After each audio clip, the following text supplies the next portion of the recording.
Kolkata night Riders ने BCCI के निर्देशों का पालन करते हुए बांग्लादेश के जो तेज़ गेंदबाज हैं मुस्तफिजुर रहमान उन्हें अपनी टीम से रिलीज़ कर दिया था।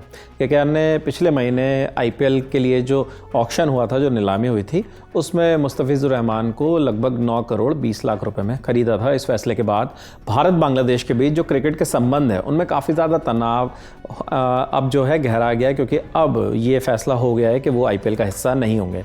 इस पर अब जो बीसीबी है यानी बांग्लादेश क्रिकेट बोर्ड, उन्होंने आईसीसी से अपने टी20 वर्ल्ड कप मुकाबलों को भारत से हटाकर जो है श्रीलंका में रखने की डिमांड रख दी है। और ऐसा उन्होंने कहा है कि वो ये बात पूरे पुरजोर तरीके से रखेंगे कि जो उनके कोलकाता वाले मुकाबले हैं, मतलब इंडिया में जो मैचेस होने थे, उन मैचेस को श्रीलंका में खिलाया जाए। तो बीसीसीबी ने आईसीसी को पत्र लिखने का फैसला कर लिया है और उन्होंने बीसीबी को भारत, खासकर कोलकाता में जो अपने खिलाड़ियों की सुरक्षा को लेकर गंभीर चिंता वो जता रहा है, बांग्लादेश को फरवरी और मार्च में जो टी20 वर्ल्ड कप होना है उसमें अपने पहले तीनों मुकाबले जो हैं वो कोलकाता में खेलने थे।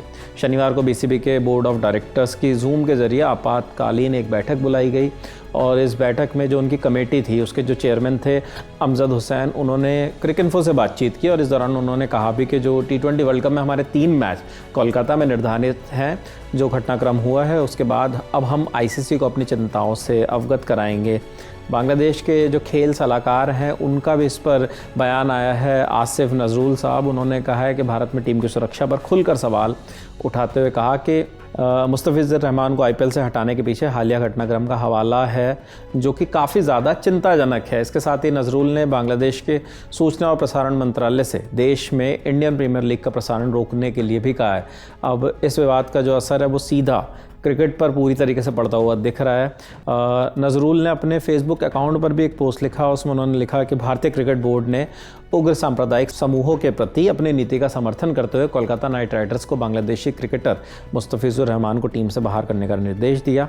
मैं इसकी कड़ी निंदा और कड़ा विरोध करता हूं। खेल मंत्रालय के एक जिम्मेदार सलाहकार के रूप में मैंने बीसीबी से इस पूरे मामले पर आईसीसी को स्पष्टीकरण देने के लिए कहा है। बीसीबी को स्पष्ट करना चाहिए कि अगर बांग्लादेश क्रिकेट अनुबंधित होने के बावजूद भारत में नहीं खेल सकता तो बांग्लादेश की पूरी क्रिकेट टीम विश्व कप जैसे बड़े टूर्नामेंट के दौरान भारत में सुरक्षित महसूस कैसे कर सकती है। आसिफ नजरुल ने आगे ये भी लिखा कि इसे ही ध्यान में रखते हुए मैंने बीसीबी को ये निर्देश दिया है कि वो बांग्लादेश के विश्व कप मुकाबलों को श्रीलंका में आयोजित कराने का अनुरोध करे। इसके अलावा सूचना एवं प्रसारण सलाहकार से भी मैंने बांग्लादेश से जुड़े आईपीएल मैचों के प्रसारण पर रोक लगाने के लिए कहा है। हम किसी भी परिस्थिति में बांग्लादेश, उसके क्रिकेट या उसके खिलाड़ियों का अपमान स्वीकार नहीं करेंगे। गुलामी के दिन अब समाप्त हो चुके हैं।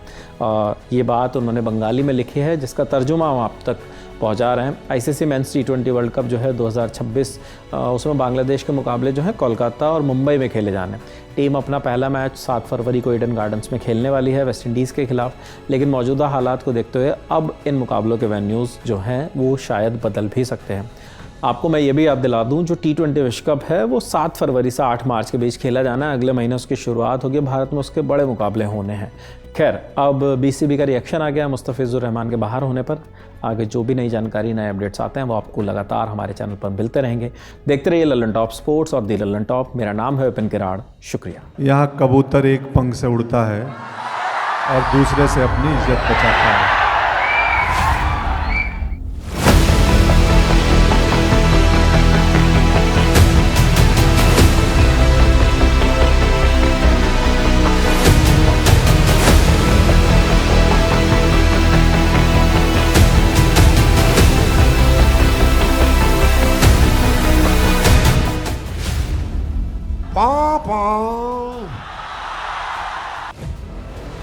रील नहीं, बिहार वाली रियल वाइब्स चाहिए तो 10 जनवरी को आइए बापू सभागार पटना, जहां सजेगा लल्लन टॉप अड्डा।